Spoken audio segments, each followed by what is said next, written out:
Boa noite, 9 horas, 30 minutos, dia 7 de maio de 2020, quinta-feira. E a gente está começando aqui mais um vídeo da série Corona Sem Neura. E hoje a gente vai falar de um assunto muito interessante, mas antes disso eu queria falar para vocês os números computados e divulgados pelo Ministério da Saúde aqui do Brasil. A gente está falando de 135.106 casos de pacientes com coronavírus confirmados. Nós estamos falando de um total de 9.146 mortes, mas também estamos falando de 55.350 pessoas que foram recuperadas, que tiveram o diagnóstico e foram recuperadas. Olha só, eu já comecei a conversar aqui com vocês, porque daqui a pouquinho eu vou falar quem vai ser o nosso convidado da noite, se bem que vocês já viram aí nos stories e tudo mais. Boa noite, Fabiane, boa noite, Creuza, boa noite, Steph Marília, Carmo, Tainá, Rosângela, Adriano Ribeiro, boa noite, Aline Maia Oficial, Renata Silva, Silvia Suzana.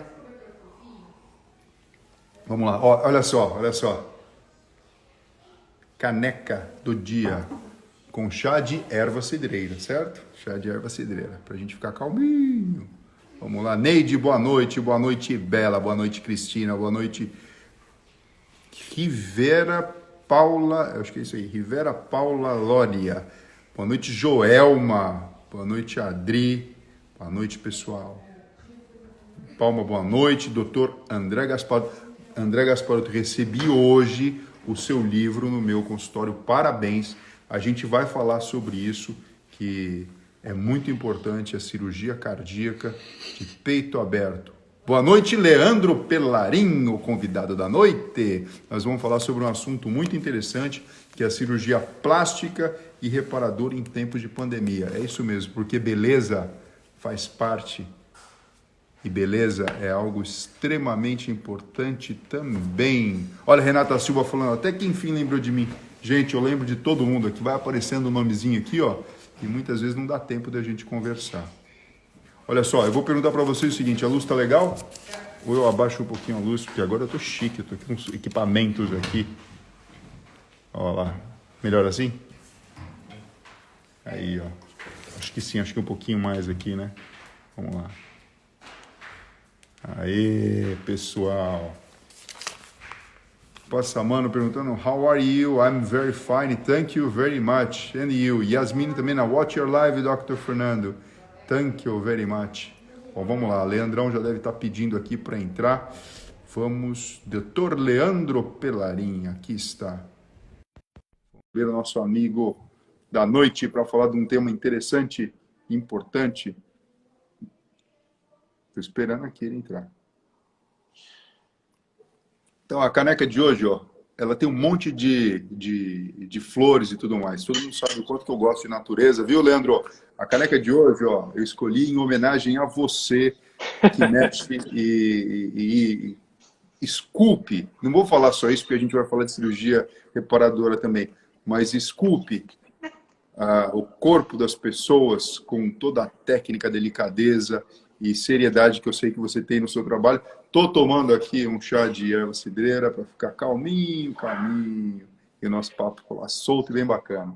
Muito legal, queria agradecer o convite, foi uma honra muito grande estar aqui com vocês e espero poder ajudar bastante aí com um pouquinho da experiência e ajudar a fazer com que as pessoas passem pelo corona sem neuras. Isso. Não, olha, o Leandro, pode passar. O Leandro, ele se formou também lá na Universidade de São Paulo.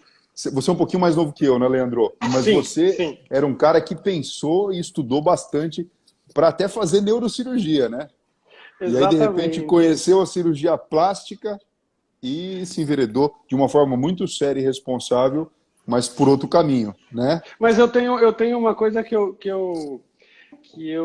tenho muito orgulho, que nós sempre fomos muito amigos, E eu trabalhava muito com comportamento, com o professor da faculdade. Eu tinha vários livros de neurologia, Professor César César Timiraia. Timoiaria. César... Isso, E ele era um grande amigo. fantástico. E eu, quando eu decidi, ele falava para mim: você não pode ser neurocirurgião, você tem que fazer cirurgia plástica e vai por aí Ele afora. falava isso para você? Ele falava. E aí, quando eu decidi fazer cirurgia plástica, eu falei: bom, eu tenho esse monte de livro aqui, preciso dar para alguém que vai usar muito bem. E eu te dei de presente, lembra que eu levei na sua casa todos os livros. Sim, pô, como não, como não?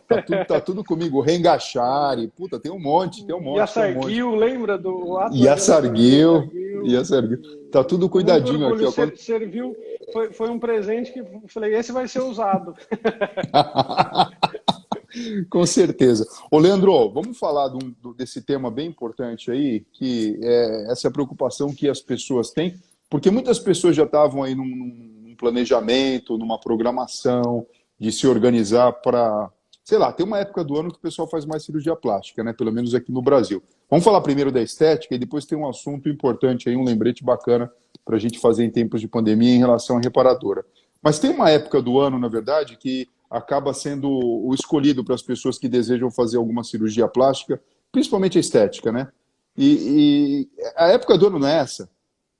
Agora a gente começa a ter um aumento em épocas normais. As pessoas nas áreas tropicais, abaixo do Equador, elas começam a ter uma maior procura. Então, o nosso número maior ele começa final de maio, começo de junho, dando um pico em julho, né? Então, muita gente Ou estava... seja, é agora, né? Seria agora, Exatamente. né? Seria agora, né? E agora é uma época que o consultório fica muito agitado nesse momento, porque as pessoas vão programar a vida, né? Então, assim, o número de consultas aumenta muito, e as pessoas querem se organizar para fazer essa cirurgia em julho, e aí para ficar bem para o final do ano, na verdade. Né? Leandro, é isso que eu ia perguntar. Por que esse motivo? É porque é férias de julho? É porque é mais frio e é melhor fazer uma cirurgia plástica no inverno? Ou porque eu tenho tempo de alguma forma, me preparar para passar um próximo verão aí, o verão de 2020, 2021, já bem bacana, assim, com o corpo do jeito que eu quero?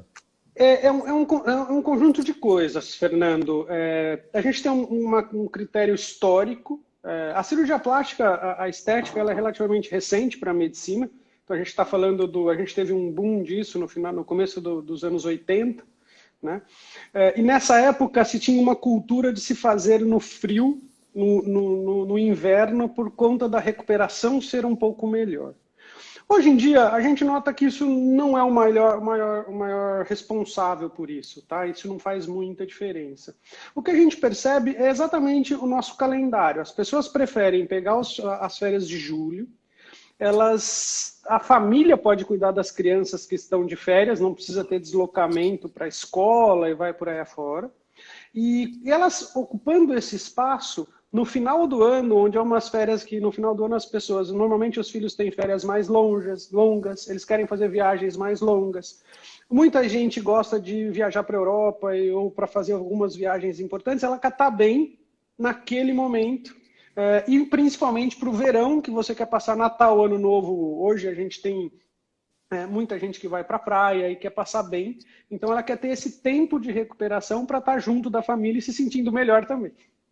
Agora, olha só, Leandro, a gente está num país aqui que é respeitadíssimo em termos de cirurgia, em várias áreas da medicina, mas em termos de cirurgia plástica, a gente tem aí o nome do professor Ivo Pitangui, né, que, de fato, quando você está fora do país e o indivíduo lembra de Brasil, ele lembra de muitas coisas, né?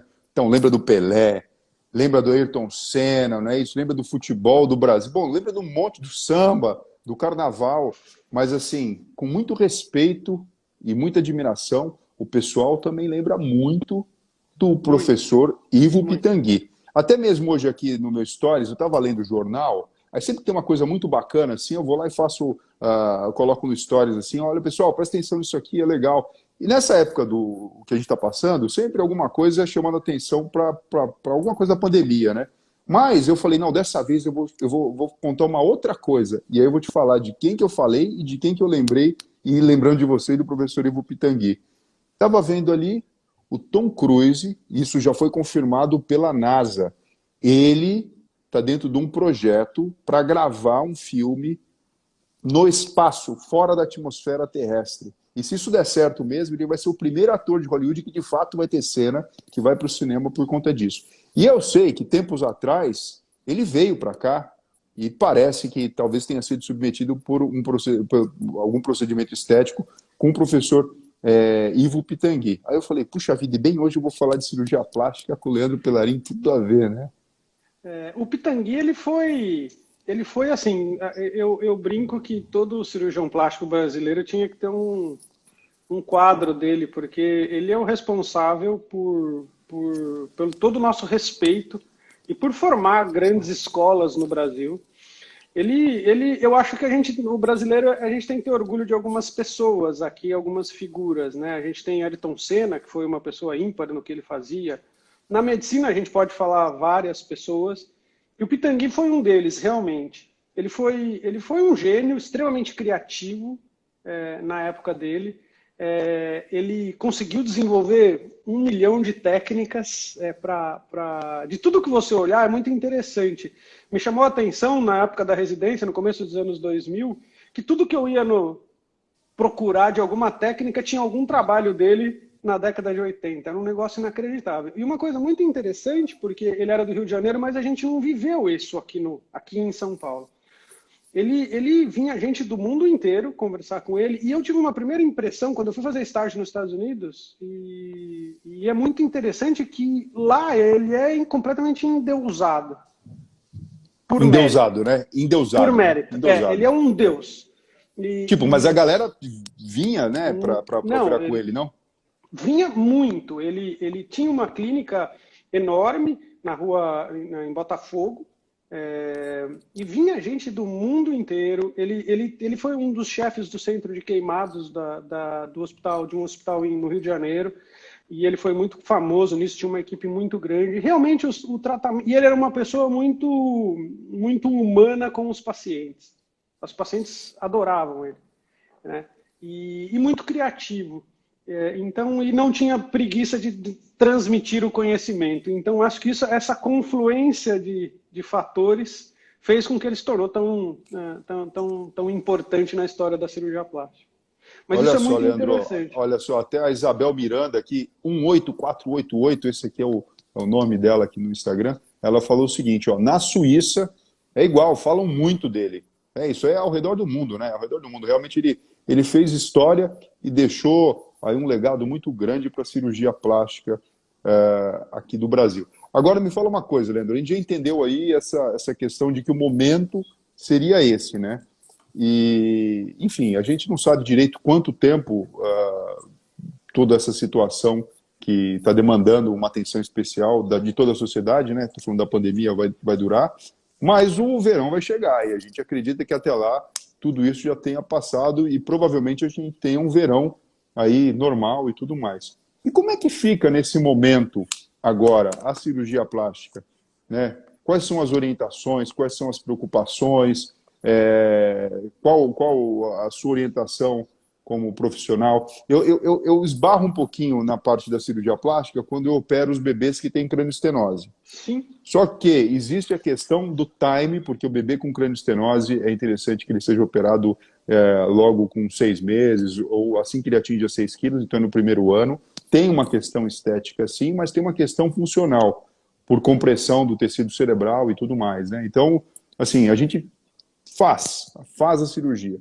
Mas e a cirurgia plástica estética? Porque a sensação que a gente tem, às vezes, isso pode ser bom ou ruim, e às vezes muito mais ruim do que bom.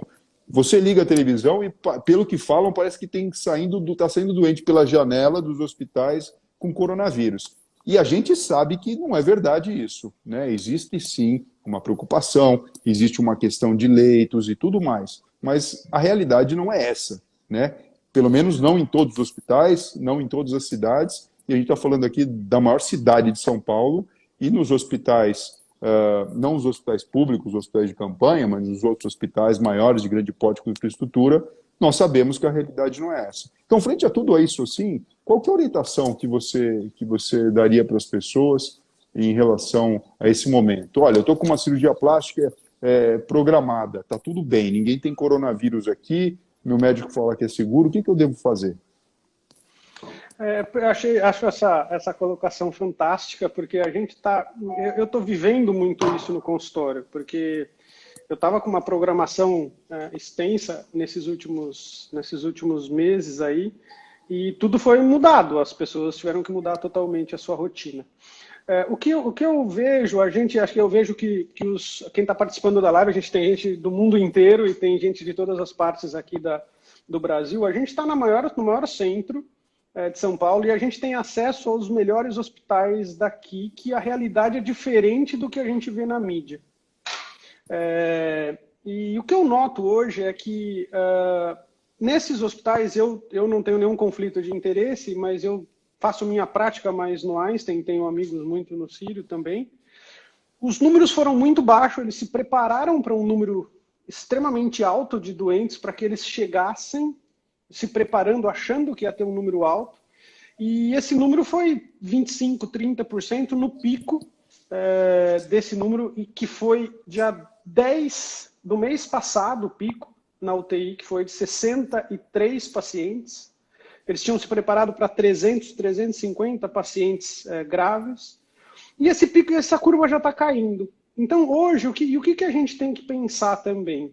Essa curva está caindo, e ela é uma coisa que acho que o corona sem neuro é exatamente isso. A gente vai ter que aprender a lidar com isso, porque nós não estamos falando de um tsunami que passou, ou um terremoto, e que ele aconteceu, e ele vai crescer, e a gente vai voltar a trabalhar.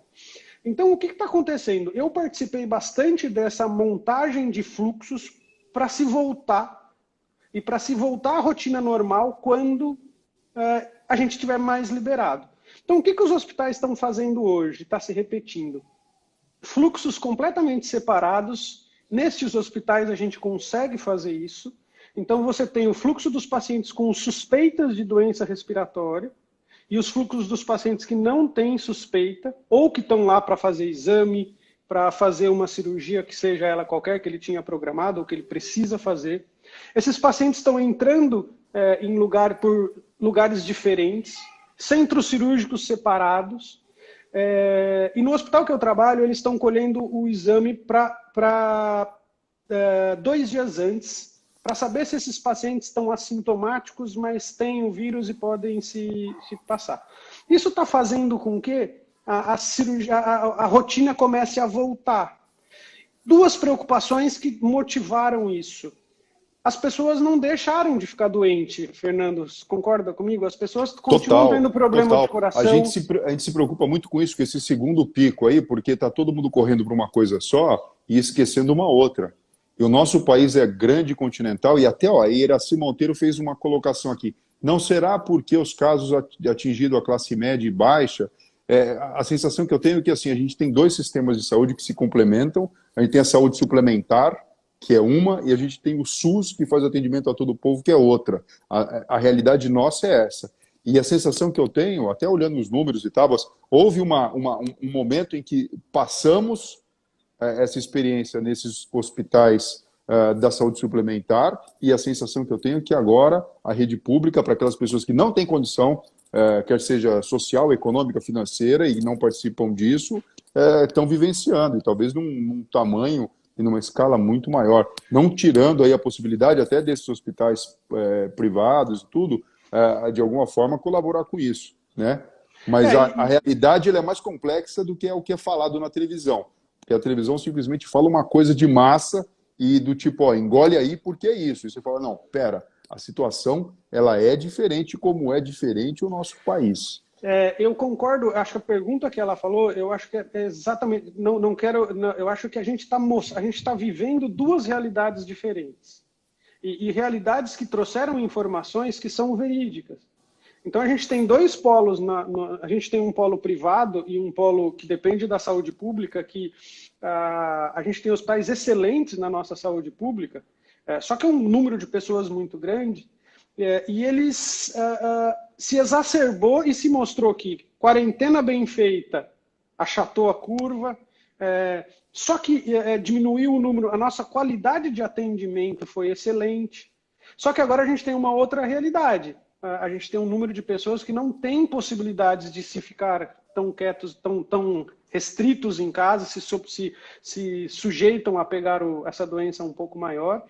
Então, o grande problema é que a gente vai ter voltas em etapas diferentes. Então, se você conversar com o pessoal do interior, a incidência é muito baixa, nos epicentros a incidência é muito maior. Frente a isso, qual que é a minha opinião e o que eu tenho notado, e eu participei um pouco disso. Algumas regiões, em alguns lugares, vai se permitir voltar um pouco em uma velocidade diferente. E os hospitais grandes estão percebendo que isso não é estatístico, isso não tem números que se provam, mas muitas pessoas estão com medo de ir nos hospitais por conta da mídia. Então você se vincula sempre em lugares piores. Nas regiões que estão menores, as pessoas deixam de ir para o hospital, não fazem exame, não cuidam de... E o que está acontecendo? Os doentes estão chegando mais graves de outras doenças. Frente a isso, o que o hospital fez, agora juntando um pouquinho? Fez esse fluxo para que as pessoas que precisam e que acham que é o momento de se fazer, vão para o hospital e vão continuar o seu tratamento ou sua investigação e vai por aí afora. A cirurgia plástica nisso tudo, eu acho que ela tem vários quesitos. Acho que a minha decisão e a recomendação dos órgãos é assim. A cirurgia plástica ela é uma especialidade muito ampla. E o que eu levo no meu consultório e o que eu tenho recomendado para os pacientes é que tem que confiar no seu médico e não fazer cirurgias que geram intervenções e respostas inflamatórias muito grandes. Cirurgias extremamente longas, cirurgias que vão gerar processos inflamatórios que podem imunossuprimir esse paciente. Então, isso eu acabo não fazendo. Você diz cirurgia de grande porte, né? Então, grande porte. Uma grande lipoaspiração, eu até imagino coisa que você vai falar. Ou então, mas e rinoplastia? Porque se você parar para pensar, essa questão do coronavírus é bem nessa região onde existe a questão da transmissão. A transmissão, então, o que acontece? Existem vários trabalhos, você tem lido bastante sobre isso, os trabalhos, eles são informativos, mas a gente não tem uma casuística longa, a gente não tem o desenho dos trabalhos é muito complexo, o exemplo aquele da cloroquina, o primeiro da cloroquina. O que a gente sabe é que, claro, se você tem um paciente que ele tem uma infecção presente e você vai operar aquele sítio que está operado, a chance de transmissão é maior. Só que o que acontece? Se você pegar um paciente que ele não tem queixa respiratória, que você colheu um PCR, se você colheu um PCR bem com um exame adequado, e esse paciente não tem isso detectado, a chance dele transmitir para a equipe médica é muito baixa. E a chance dele estar contaminado é muito baixa. Então, hoje, você pode sim. Então, a tua colocação foi excelente. O que a gente tem feito hoje em dia no consultório? Cirurgias que a gente chama de cirurgias faciais, rinoplastia, pálpebra, contorno de face. Isso são cirurgias que você consegue fazer. A recuperação é pequena, a resposta inflamatória é baixa. Você consegue ter alta no mesmo dia. Cirurgias de corpo pequenas também. Inclusões de próteses de mama. Lipoaspirações. Eu só não pode ser muito grande, tem que ser uma coisa bastante pequena. E isso é muito importante, essa colocação, que entra de novo, eu gostei muito do tema das suas discussões, que é a falta da neura. Porque o que vai acontecer com a gente? Nós, infelizmente, enquanto a gente não tiver uma vacina, que isso a gente é muito difícil especular quanto tempo isso vai ter. Olha, vou te falar, Leandro, isso a gente descobriu aqui, numa live que a gente fez na segunda-feira com o Gustavo. O Gustavo é um pesquisador brasileiro da vacina brasileira que está sendo desenvolvida. Ele falou, Fernando, de boa, algumas informações importantes. Meus filhos pequenos perguntaram, pai, pergunta se vai ser aquela vacina de gotinha ou vacina de injeção. Ele falou, certamente vai ser de injeção. E segundo, uma vacina para ter todos os critérios de segurança, de eficiência, de eficácia e tudo mais, assim, no mundo ideal, que é esse que a gente está vivendo, para quem trabalha com isso e trabalha com pesquisa, esse ideal por quê? Porque está todo mundo preocupado injetando dinheiro para que aconteça, porque o processo é caro. Ele falou, brincando, vai estar disponível no segundo semestre do ano que vem.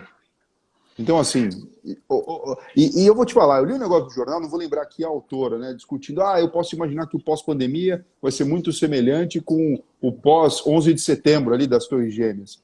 Eu vou falar para você, Leandro, eu discordo, porque, assim, a Torres Gêmeas teve começo, meio e fim.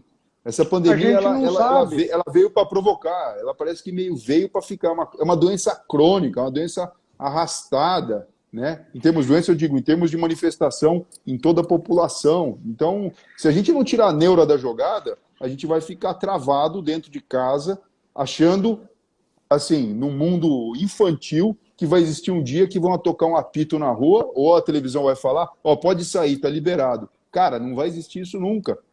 E eu não vejo ninguém comunicando isso. Eu fico extremamente preocupado com isso. Fala, galera, a gente vai ter que se adaptar com o novo normal. Quando vai ter o novo normal? Cara, o novo normal é agora. Não vai ser amanhã, é agora. É isso aqui. É isso aqui. Eu compartilho, acho que até abrir para que se as pessoas também compartilham com isso, porque a minha impressão, eu vivi um momento, quando eu estava fora, de preparo. Qualquer pessoa que viveu um preparo de uma cidade que vai passar um tornado ou um tufão, entende isso.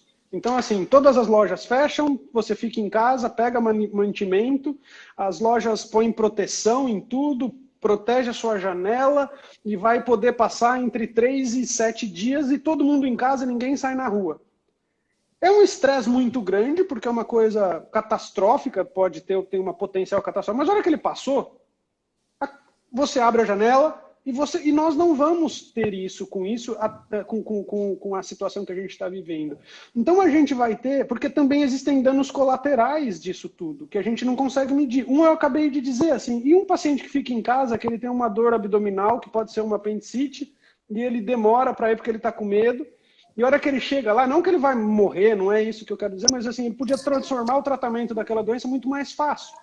Então acho que faz parte da nossa comunidade médica a gente ensinar as pessoas a tentar conviver com aquilo.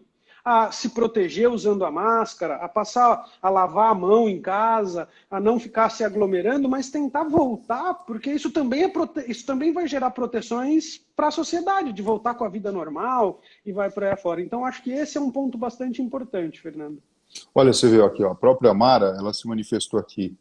Ela escreveu assim, na minha humilde opinião, qualquer cirurgia estética não deveria ser feita nesse momento crítico. Mas é justamente isso que a gente está falando, né? Esse momento crítico, talvez ele seja dure muito e muito tempo, né?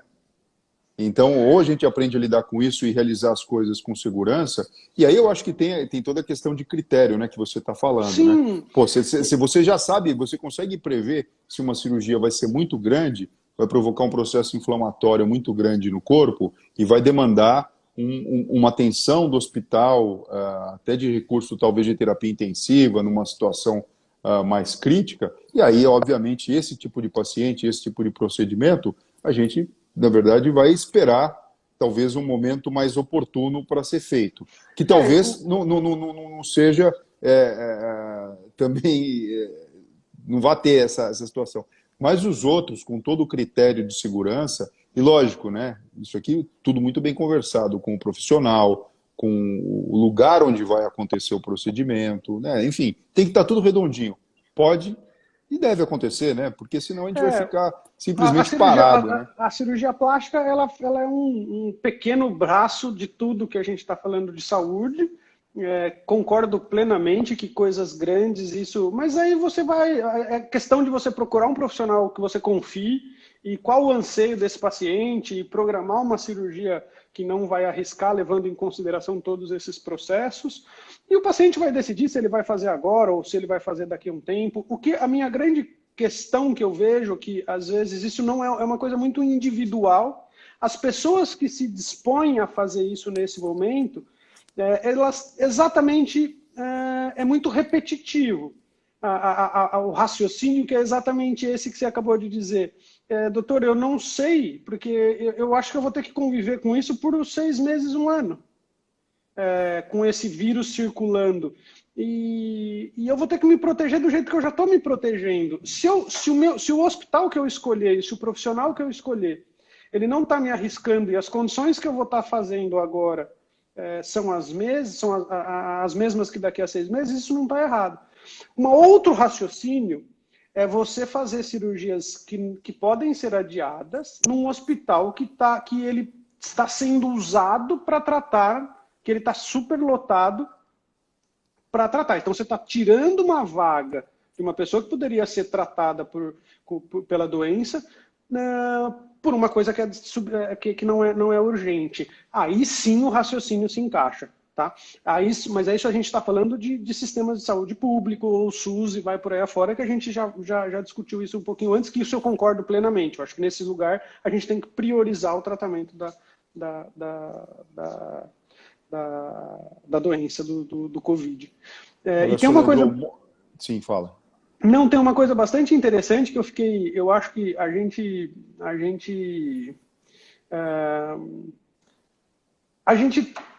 também tem que ver um lado bom, assim, a gente tem visto que os hospitais públicos, os hospitais de campanha, eu participei de algumas reuniões dos hospitais de campanha, a união das pessoas, eu acho que o nosso país ele está se mostrando muito solidário em relação a isso. Exemplos disso, você no HC, eu acho que está tendo, o HC virou um lugar que está voltado bastante ao Instituto Central. Muitos órgãos privados estão mantendo alas para o coronavírus separado. Separadamente. Os próprios hospitais, alguns hospitais privados, junto com empresas privadas, estão tocando hospitais de campanha e vai por aí afora. Então, acho que essa união é um orgulho para a gente, porque a gente tem uma mania de achar que as pessoas não se juntam, mas acho que eu me sinto orgulhoso de ver essa união em prol de todo mundo, na verdade. Tá? Isso é bem... Leandro, tem vários comentários chegando aqui. Eu só queria ler alguns aqui que eu acho interessante da gente falar. Olha só. Sbonogoli, é isso aí, Gogli. Isso, ela escreveu o seguinte, perfeito. Doenças e consultas médicas não estão sendo tratadas pelo temor da pandemia. É bem isso que a gente está falando. A Luana falou assim, aí gente, pau na máquina, bora viver. É isso mesmo, bora viver, porque o novo normal é agora, né? Não é amanhã. Não é depois do dia 11, 12, 13, 14, é agora, né? Não tem jeito, né? A gente precisa aprender a viver com cuidado, isso aí. Olha, a Edileuza está perguntando, estou com chikungunya, posso tomar chá de camomila? Tem dia que não consigo dormir no pânico da pandemia. Aqui tem, pode tomar que mal não vai fazer, mas fica atenta aí, né, com as outras manifestações. A Luana está falando o seguinte, existe hospital Covid-free, né? Eu acho que é isso que você falou, né, Leandro? O racional é isso, mas veja, não é porque existe um hospital que não está direcionado para o tratamento do coronavírus, a gente sabe como ele é transmissível, que não pode, na verdade, existir algum caso de contaminação, por isso, todo cuidado é pouco. E a Noemi falou o seguinte, concordo, tenho esclerodermia sistêmica e não consigo, dermatologista, hematologista, que a minha reumato encaminhou faz tempo, faz meses, né? A Beth está perguntando uma outra coisa, posso sair de casa com máscara para visitar meus filhos e netos? Olha só, Beth, poder você pode, o problema é se você deve, né? E como isso deve acontecer, né? A gente só fica bem atento aí, porque existe toda uma questão de transmissão, de evitar o contato, de grupo de risco e tudo mais, né? O que a gente tem orientado muito aqui é, quando a saudade aperta, gente, você que está aí na live aí, você tem um celular e você tem jeito de conversar com as pessoas através aqui dessa telecomunicação. Então você consegue ver a pessoa, falar a pessoa, use e abusa disso aí, porque o cérebro entende isso como uma forma de você massagear a saudade. Bom, um monte de coisa vindo aqui, um monte de gente escrevendo as suas opiniões. A Maria Paula, olha só, acho que depende do nível do incômodo estético de cada um. Devemos pensar se de fato é necessário. Agora, exatamente, a Débora, a super Débora, que trabalha comigo há muito tempo, ela não gosta que eu falo que trabalha comigo há anos, mas que trabalha comigo faz muito tempo, está dando um tchauzinho para você aqui. Eu acho que você já conhece ela, né, Leandro? Sim, tem as meninas. Um abraço, Débora. Um monte de gente chegando aqui. Ô, Leandro, mas eu queria aproveitar aqui um momento agora para falar sobre uma outra parte. Então, da cirurgia estética a gente já entendeu. É bem agora que geralmente as pessoas fazem a cirurgia, porque elas estão pensando geralmente no verão. A gente está num momento diferente que requer profissionalismo, ou seja, tem que ser gente boa mesmo, e também paciente que está entendendo o que está acontecendo para fazer o seu procedimento, mas não é um critério de, olha, não faça jamais, porque na verdade não é isso que a gente está observando e não é isso que a gente tem aí nos hospitais e clínicas especializadas, né? Mas tem um outro lado da moeda. Então, assim, pela questão da pandemia, existe essa questão de utilizar o álcool em gel para fazer a higiene da mão, além do que a gente muito fala, né, que é lavar mesmo a mão com água e sabão da forma adequada para prevenir, principalmente que o problema não é só a mão, é a mão que vem na boca, vem no nariz, vem no olho, e assim sucessivamente. E recentemente foi até liberado aí algo que não se podia antes comercializar, aquele álcool líquido que as pessoas muitas vezes usavam até para acender churrasqueira e tinha aqueles acidentes horrorosos, né? Horroroso. Que a pessoa acabava se queimando, tudo. Mas frente à necessidade da higienização, porque outro dia a gente conversou aqui com uma enfermeira top, a Giovana, ela falou, Fernando, uma notícia boa. Você conhece a Giovana, né? Ela Sim. já trabalhou lá no Oeste e está com a gente agora lá no Hospital Infantil Sabará. Ela é ótima. Ela falou assim, Fernando, o coronavírus é um vírus sem vergonha. Eu falei, mas como assim? Está todo mundo com medo e pandemia? Ela falou, pois é, se todo mundo fizer a coisa direitinho, ele é um vírus que é bobo, é fácil de ser exterminado e removido. Ele é transmissível, sim, mas ele responde às práticas usuais que a gente tem de higiene. Mas frente a tudo isso, foi liberado aí o bendito do álcool líquido, altamente inflamável, frente à necessidade que se viu. E aí eu fico preocupado, e aí eu queria que você mesmo falasse, como cirurgião plástico, a preocupação que existe com isso, porque a preocupação não é o ressecamento da pele, não. A preocupação são queimaduras, né, que podem acontecer por conta de acidente. Fala um pouco para a gente dessa parte da cirurgia plástica, reparadora, e principalmente, né, prevenir é melhor que remediar. Como que deve ser a prevenção disso aí, Leandro? Não tenho dúvida. Acho que isso é muito importante porque é um hábito relativamente novo. A gente que é médico, a gente tem uma mania disso. Nos hospitais tem muito álcool, então na hora que você vê aquela maquininha, todo mundo que vê, parece que ela te puxa para você passar o álcool na mão. Agora, o grande problema, né, disso é que a gente está tendo um uso muito grande do álcool em ambientes que não são de trabalho, ou que não teriam risco, entre aspas. Então, você usar álcool gel num escritório, dentro do teu escritório, dentro de um hospital onde você não tem nada com risco inflamável. Agora, o que a gente tem notado é que algumas estatísticas mostram que subiu até 25% a incidência de queimaduras em mão. Por quê? A gente está usando muito álcool dentro de casa. Não se diz Então, agora, nessa época. Então, nessa época, ou seja, número atual. 25% é muita coisa. É muita coisa. E o que acontece? O que é muito comum? Você passa o teu álcool gel ali, então, e você vai fazer alguma atividade, independente, ou você vai mexer no fogão, você vai fazer algum alimento, independente, ou se você faz por necessidade, ou se você faz porque você está ali na tua quarentena e quer fazer alguma coisa diferente. Só que assim, o álcool gel ele não combina com isso. Então você está com o álcool gel, você nem viu, você passou ali naquela tua bombinha de álcool, e você vai mexer no fogão, por exemplo. E isso ele é extremamente inflamável. 70% de álcool e os outros 30% é água e outros componentes para deixá-lo com esse aspecto em gel. Então, a primeira recomendação que a gente tem é se o álcool ele é muito importante para você levar ele no bolso, para quando você está fora da sua casa, e você lançar mão dessa higiene.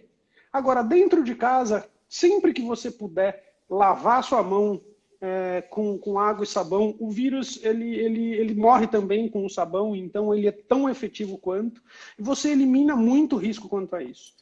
Outra coisa é a gente, tabagista, né, que passa o álcool Olha, uma também informação importante que você está falando. tem que tomar muito cuidado com isso. Crianças, então assim, se você está levando seu filho para algum lugar, mesmo fora, você passar a mão, você passar na mão dele, você passar e você fazer a limpeza. Primeiro que ele não sabe muito bem como fazer, a técnica, passar bem. E segundo, evitar que você passe isso em momentos de risco, frente a alguma área com fogo. Eu acho que basicamente isso. Acho que esse é o ponto importante. Agora, Leandro, me fala uma coisa assim, dica prática mesmo. Vamos supor, a pessoa passou o álcool e por algum motivo ele está inflamando, está na mão dela ali, está pegando fogo na hora. O que a pessoa deve fazer? Esse é um dos pontos bastante importantes, porque não sei se você viu que saiu um vídeo, ele deu uma viralizada na internet, que alguém colocou o álcool gel dentro de uma vasilha e pôs fogo, e ele não, você não vê a chama. E aí a pessoa pega um papel e põe assim, ele pega fogo, né? Então tem que se tomar muito cuidado, porque às vezes você não vê a chama do álcool em gel, tá?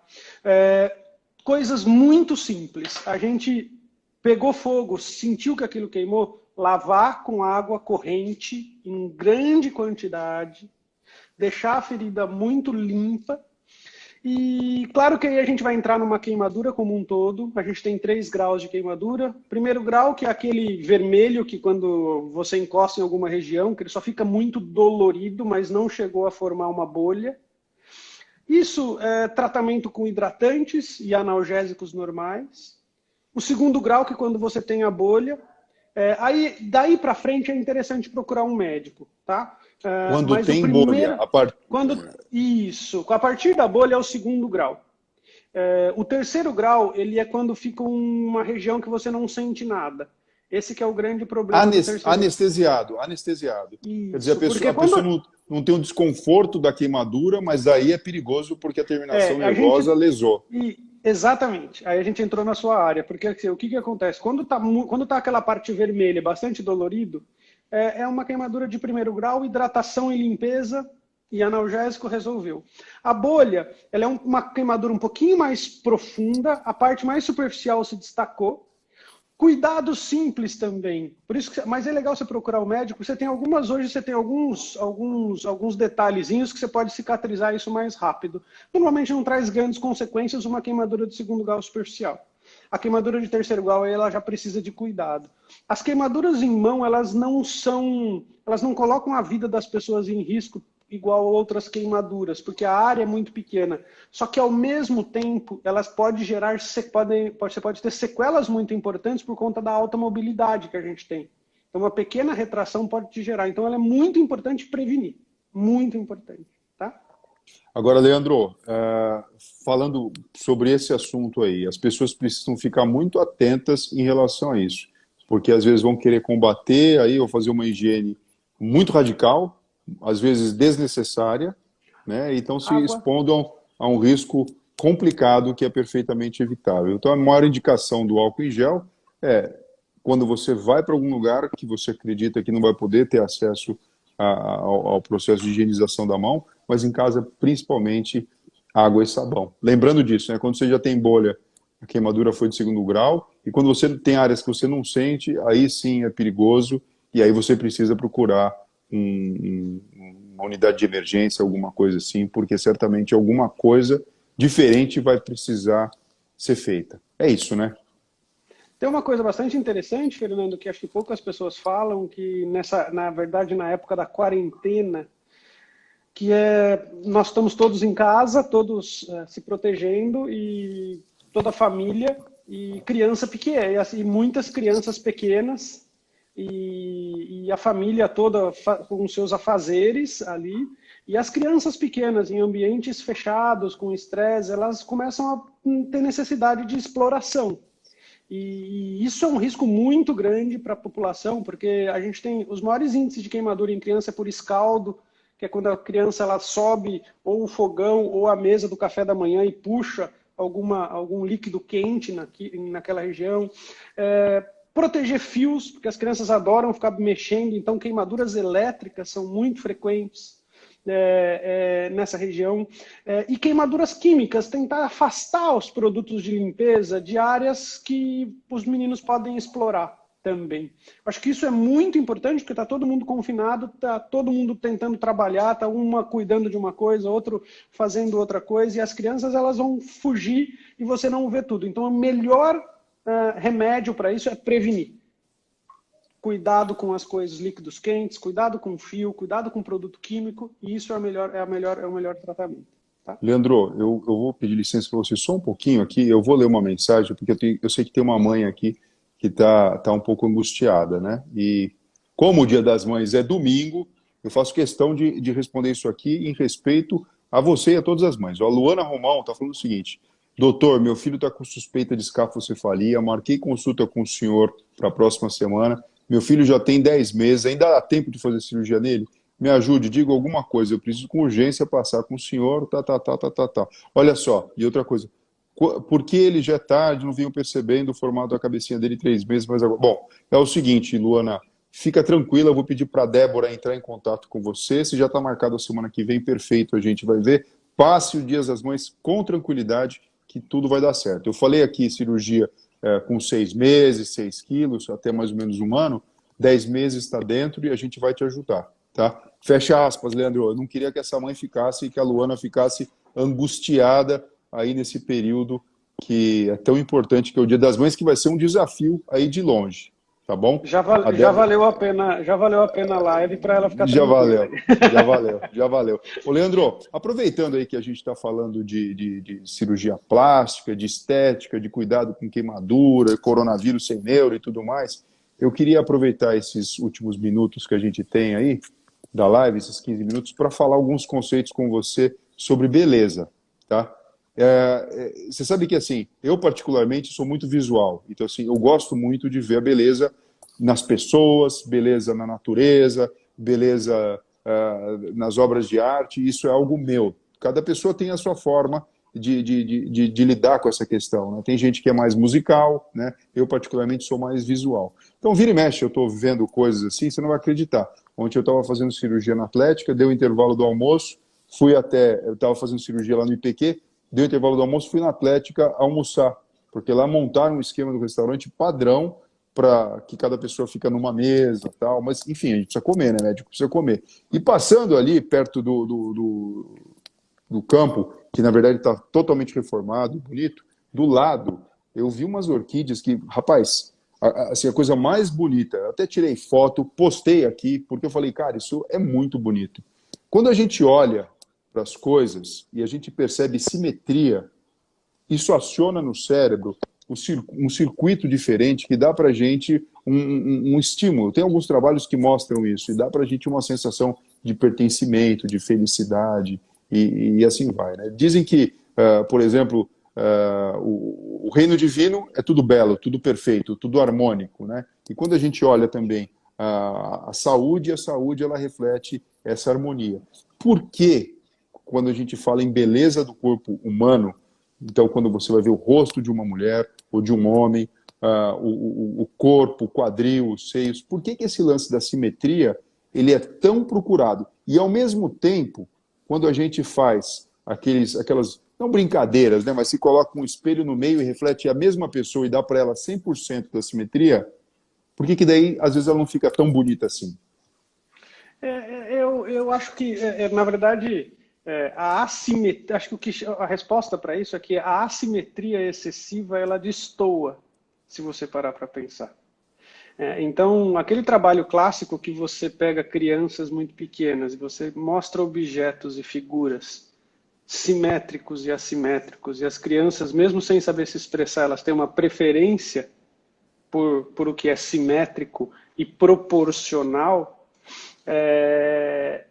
para a gente também, e ele é mais agradável. Então, se você que gosta de arte, eu gosto muito de arte, você sabe disso, se você olhar várias, fora o cubismo e Picasso e vai por aí afora, mas muitas obras elas tentam gerar proporção, mesmo dentro da obra, se você olhar isso.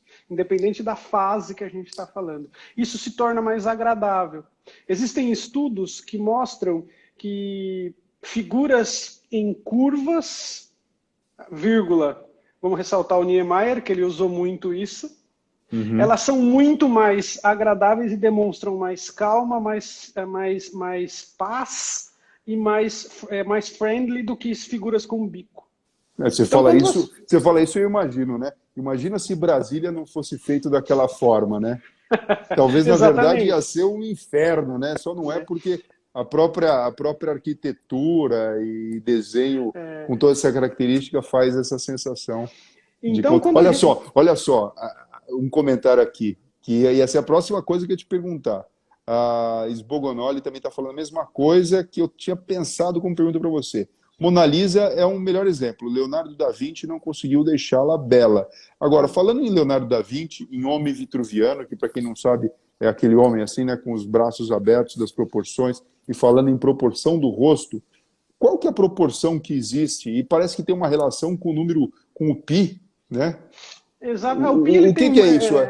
O que que é isso, o Leandro? pi Explica ele pra se gente. repete, ele vai se repetindo, ele se repete. A gente consegue fazer isso em várias regiões do corpo.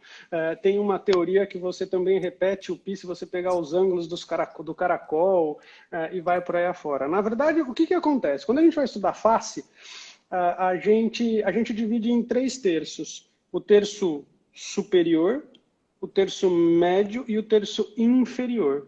Quer dizer, é isso aqui, né? E Da parte de aqui, cima da órbita até a linha do aqui cabelo, aqui até o nariz, aqui até o e até nariz, aqui. e aqui Exatamente. até o queixo. Até o queixo. Quando Então, você. e essa proporção, ela deve ser igual, Quanto, é isso. quanto mais próximo ela for, melhor. E mais agradável. Faz um exercício, todo mundo, pega pessoas que Isso é você legal, isso é legal. admira, pega pessoas que você admira muito, que você acha muito bonitas, vê se você consegue uma foto disso, independente de a etnia. Pode pegar afrodescendentes, orientais, caucasianos, e você vai perceber que isso se repete, que eles são muito proporcionais. E a outra coisa é a proporcionalidade no rosto, especificamente. Quanto mais triangular é o nosso rosto, melhor. Quanto mais maçã do rosto eu tenho em relação a esta região, melhor. Mas Porque quando isso eu tanto tenho para homem como para mulher, Leandro? tanto para homem como para mulher, a ressalva, nós homens temos esta região menor, pela nossa própria estrutura óssea. Se a gente comparar crânios de mulheres e de homens, a gente vai jogar a nossa projeção malar é mais para trás. Na mulher, não. Tanto que as mulheres que estão assistindo, quando vão fazer curso de maquiagem, as maquiagens elas ressaltam aqui. Isso é sinal de jovialidade e ela gera mais proporção. Você começa a disfarçar algumas outras regiões. E a linha da mandíbula, né, Fernando? Que isso é muito interessante, porque você ressalta o rosto. Quando você tem a linha da mandíbula bem marcada, você separa isso do pescoço. O rosto vem E para frente, ele se separa. E aí você consegue isso. ver essas divisões melhor. E quem tem um rosto favorável... Então esse é o lance, essa linha aqui bem delimitada Exatamente, e a exatamente, maçã do rosto mais pronunciada. Você sabe que exatamente. assim, né? O neurocirurgião trabalha daqui para cima, né? Então, então, assim, às vezes você pega um crânio e você fala, puta, esse crânio é um crânio de um homem ou de uma mulher, né? O que existe de diferente que a gente sabe é esse ângulo aqui da testa, né? Exato, O homem, ele tem algo parecido como se fosse o para-brisa de um carro. As mulheres, geralmente, isso aqui é mais reto. É exatamente. mais reto. Isso Agora, está se toda essa discutindo proporção força muito é bacana. atualmente. Isso está se discutindo muito atualmente. Existem centros no mundo por conta das pessoas com os transgêneros, né? Que a pessoa, né, que ela não se identifica. E essa cirurgia, ela é uma cirurgia muito feita quando você em transgêneros que querem ter um aspecto mais feminilizado. Então você vai fazer exatamente isso que você falou. Que interessante. E a proporção lateral, assim, entre distância do lábio, do canto dos olhos, existe também alguma coisa assim? Existem. A gente tem, exatamente, a gente consegue traçar linhas e vai por aí afora, né, na verdade. Então, assim, é muito interessante. O nariz, ele tem, se a gente traçar uma linha entre o canto do olho, o nariz, quanto mais ele estiver dentro desta região, melhor, né? A boca, quanto mais ela estiver dentro da linha médio pupilar para dentro, melhor. Se diz o cantinho do lábio aqui descendo junto aqui da pupila, alguma coisa assim. Exatamente, exatamente. E a parte lateral, a gente não tem a gente tem uma proporção de 2 terços para 1 terço dessa região, aqui para cá. Então, assim, ó, da projeção malar até a linha médio pupilar, 2 terços em relação a isso. Tá? Agora, isso daí é muito interessante, essas proporções, mas são muito interessantes também o formato das estruturas faciais. Isso está se falando muito atualmente, o que o formato das estruturas faciais, vou traduzir, posição dos supercílios, maçã do rosto, ângulo da boca, volume nesta região, porque elas denotam o teu espírito, como você está se sentindo, se você está triste, se você está cansado, se você está preocupado. E com o passar do tempo com a gente, a gente começa a ter uma mudança dessas estruturas. E às vezes o que a gente nota dos pacientes, eles falam, doutor, eu não estou cansado, eu não estou bravo, e as pessoas me perguntam.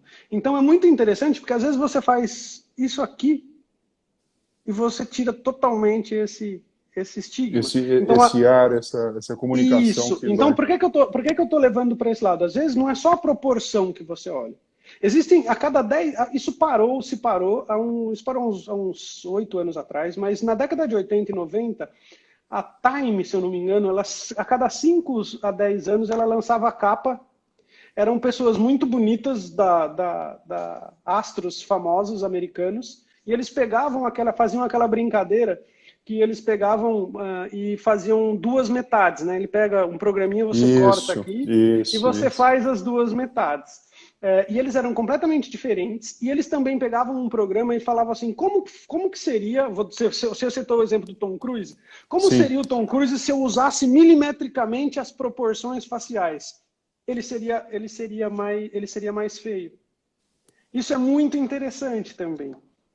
E aí entra um dado que eu acho muito importante, que são o que a tua imagem visual representa para as pessoas. Se você está feliz, se você é simpático, se você está cansado. E o que acontece? Essas proporções faciais, elas são feitas com a gente parado, sem ter expressão. E a gente nunca está assim. Sim, então, a gente sempre está sorrindo. sorrindo. Aí que está o grande lance. Então, assim, você pega uma pessoa extremamente simpática, extremamente agradável, e que tem isso aqui muito baixo, aqui, e desse jeito, ele te passa a imagem que ele tá cansado, e que ele está bravo. A hora que você faz isso com ele, aí ele mostra o que ele realmente é. Então, acho que é uma conjunção de coisas. É proporção, é números, e é o estado de espírito das pessoas, mostrar o que a gente tem aqui dentro, fazer com que bate com o que a gente tem aqui fora. Acho que é mais ou menos isso. Você está falando uma coisa bem interessante, né? Imagina que você está num supermercado, aí você quer tomar um determinado suco de laranja, mas ele está dentro de uma caixinha de suco de uva. Puxa vida, eu sou laranja, eu quero me mostrar como isso. Não. E aí você faz pode fazer uma adaptação, pode fazer uma correção, alguma coisa assim, que a expressão facial ela comunique melhor o estado de espírito da pessoa, né? Porque muitas vezes essa briga que acaba existindo. Pô, Leandro, você deu uma super aula aí, viu? Muito legal tudo isso que você falou. Foi um prazer aí, foi muito bom. legal. Não, e é bom a gente falar também de temas que são tão importantes, e no momento desse em que está todo mundo só falando de uma conversa só, a gente já entendeu que o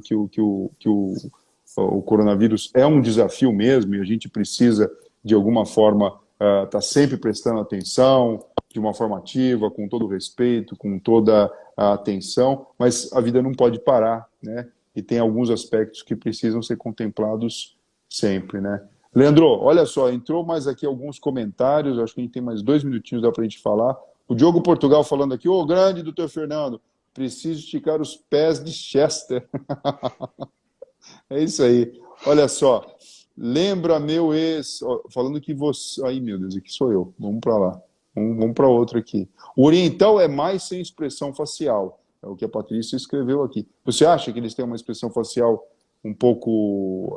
diferente dos caucasianos ou não necessariamente? Na verdade, o oriental ele expressa menos as emoções, não que ele se expressa menos do que o ocidental, mas ele tem potencial para, né? Tanto que os coreanos são orientais e eles são bem diferentes.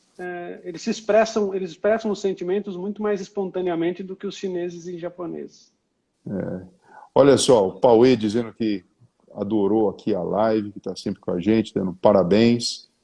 As pessoas perguntando se a gente vai salvar a live. Então, assim, a live ela fica 24 horas aqui disponível. E como, bom, vocês estão percebendo, né? A gente está, em cada bate-papo aqui, trazendo informações novas, pontos de vista diferentes, importantes aí, para essa nossa nova realidade. Então, eu vou salvar essa live, vou passar para o Leandro também. E depois eu estou subindo ela, viu, Leandro, no YouTube, porque aí fica a longo prazo e as pessoas podem ter acesso a toda essa informação. Eu vou... acho que é isso aí. É isso aí. É muita pergunta, gente. Se não deu para responder alguém, viu? Vocês desculpem a gente consegue discutir e explicar depois, é só escrever para a gente aqui. Leandro, muito obrigado pelo seu tempo, pela sua disposição e pela sua simpatia em explicar tudo isso que é tão importante. Eu tenho certeza que aqui muitas mulheres, homens e pessoas ficaram pensando, puxa vida, né? O que será que eu posso fazer para ficar mais bonito? E como é que eu faço para lidar com isso, com essa realidade do coronavírus? E principalmente aí esse cuidado que você ensinou que todo mundo tem que ter em relação à prevenção das queimaduras. Lembrando que as mãos, por mais que a superfície seja pequena, ela tem uma funcionalidade muito atrelada com uma boa cicatrização. Enfim, todo mundo tem que se cuidar. Obrigado, viu, Leandro? Eu que te agradeço, eu queria te agradecer o convite, acho que só aumenta a minha admiração por você, e acho que esse papel que você está fazendo, acho que todos nós temos que fazer um pouquinho, que é preparar as pessoas, porque a gente não está falando só de um vírus, a gente está falando de uma situação em que o vírus é uma parte da situação, e quanto mais a gente se preparar, eu acho que a gente vai conseguir juntos sair disso aí, em breve estar no nosso novo normal aí, e seguros, que é o mais importante. É isso aí. Um abraço aí para todos e um grande abraço aí para você. Muito uma oportunidade ímpar estar aqui com você. É isso aí, Leandro. Uma boa noite para você. Beijo no coração de toda a família e até mais. Abraço para todos. Abraço para todos. Um abraço. Tchau, tchau, pessoal.